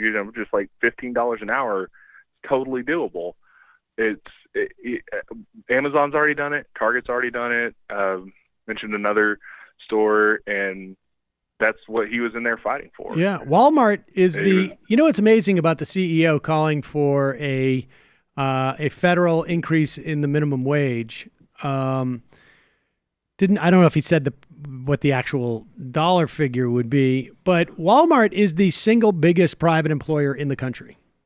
And 1% of the workforce. And they certainly could go ahead and raise that minimum wage, and that would go a long way to increasing the minimum wage across the economy. But I understand, and I agree with the CEO of Walmart. Everyone should be forced to do it. That way, it'll make it easier for Walmart, frankly, to compete.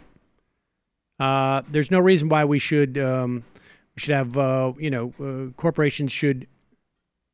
It's just not there's just not a healthy incentive, and it's just not healthy to force corporations to encourage corporations to do this themselves. It gives other corporations an unfair advantage and an incentive to impoverish their workers. Doesn't make any sense. Yeah, they're literally getting a federal subsidy in the form of having any standard of living for their employees from the federal and state government. Well, I mean, I'll tell you, I am very nervous about taking that. That may be the case, but I am a little bit nervous about from a political perspective making that the issue, because I don't think that we should in any way stigmatize the support that people are getting from and I get it, but on some level, look, the reality is the U.S. government subsidizes everyone. It subsidizes Walmart. It subsidizes every corporation. It subsidizes my business here because it's developed technologies that I am now using to make money. Yeah. Because I can rely on electricity coming through here because of money that's been spent on the grid. I mean, it's just the U.S. government subsidizes everybody. That's all. That's what it should do. That's why you have a government. But the bottom line is that because of that, the problem isn't that we're subsidizing. The problem is that because of that relationship that people have with government and that corporations have with government, that our government should also be able to ask and demand, frankly, returns. Like this, it's not a one-way street. Yeah. It doesn't work that way. And that's the bottom line. But appreciate the call. Thank you. Thank you. All right. This is going to have to be the last call of the day, folks. I'll take one more call, and then we got one or two clips, and then got to jump. Who do we got here? Is this a 208? Yeah, hi. It's Ben from Seattle. Ben from Seattle. What's on your mind, Ben? Yeah, you've been saying that, we have a limit to what we can expect out of even if we win the Senate back.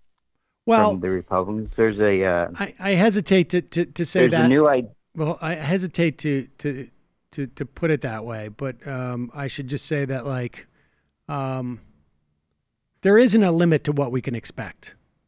We should expect, but we should also be aware that these are politicians. Let me put it that way.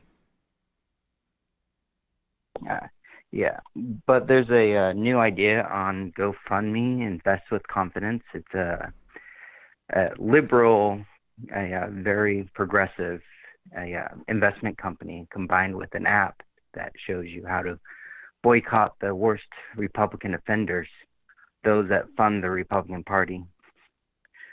So it would be like bringing a nuclear weapon to a knife fight next time the Republicans come up with that stuff.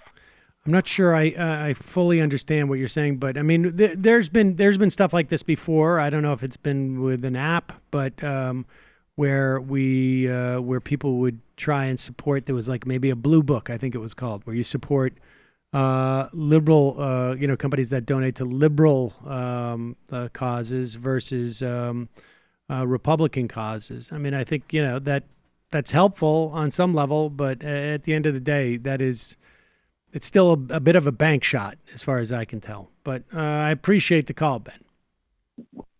Thanks. All right. All right. That's it for calls today, folks. I'm sorry. We're going to have to wind up in about 5-10 minutes. Apparently, Donald Trump, we don't have that clip of Donald Trump not being aware that there were protesters in Britain, but here is Laura Ingraham, and there is a real concerted effort by Trump and by apparently those on Fox to, in some way, deny the fact that Donald Trump has been met with thousands upon thousands of protesters. There was footage of Trump completely denying it, saying like, I didn't hear about it. Here it is. Yes. Every news outlet has basically said this is just not true. There were thousands of protesters and nobody was cheering for Donald Trump. And Trump realizes there are two different narratives. There are two different media narratives. I mean, we were saying this quite a bit a year or two ago, I feel like, and we've sort of forgot. But that moment where that woman at the Amash town hall, where she's like, I had no idea there was anything negative about Trump in the Mueller report. No idea. She is involved enough to go to see her congressperson speak. What percentage of the American public does that? Right? So she's that much of an informed voter. Here's the weird dynamic. She is not a low information voter. She is a narrow information voter. And they have figured this out, that their core audience does not listen to any other media outside themselves. And therefore, they can create a narrative that it doesn't matter that other people are reporting something that is diametrically opposite that. Here is Donald Trump saying, I didn't see any protesters. What? As far as the protests, I have to tell you, because I commented on it yesterday, we left the Prime Minister, the Queen, the royal family. There were thousands of people on the streets cheering. And even coming over today, there were thousands of people cheering. And then I heard that there were protests. I said, where are the protests? I don't see any protests. I did see a small protest today when I came, very small. So a lot of it is fake news, I hate to say. But you saw the people waving the American flag, waving your flag. It was tremendous spirit and love. There was great love. It was an alliance. And I didn't see the protesters until just a little while ago, and it was a very, very small group of people put in for political reasons. So, put in for political reasons, yeah, exactly. Are there protests for non-political reasons? There was about 100,000, or conservatively 75,000 people, and one guy put a penis shape in his lawn, right? The lawn mower, just so Trump could played see that it. yesterday. Yes, No, I know. I'm just reiterating. I don't know that was love. Well, I mean, it but depends. it was crystal clear. Yes, crystal clear. One of his love. favorite phrases. I think it was clear. a crystal no, clear. No, it is. message. But Crystal this is, I think, effective. That is the clip that they're going to be playing on Fox News. And they're going to say, like, the president was absolutely right. And it's going to be effective. I mean, this is one of the difficulties when... This looks like love. Yeah, there's a picture of, I mean, people, there was... Witch hunt. You are fake news. Yeah. This That is was a one compliment. This is one of the difficulties that I think is underestimated in the calculations of candidates that are trying to convince Trump voters to switch back. That you don't necessarily have a way of reaching them in the way that you think you do. Now, it's possible there's marginal things, and, you know, but largely I think a lot of this is talk radio. You know, Fox is a couple million, 5 million, 10 million, I don't know, but talk radio is much bigger. With that said, there's this ongoing program, Donald Trump, as we mentioned, sitting with Theresa May, standing with Theresa May, claiming, like, I didn't see any protests. Well, that's position A.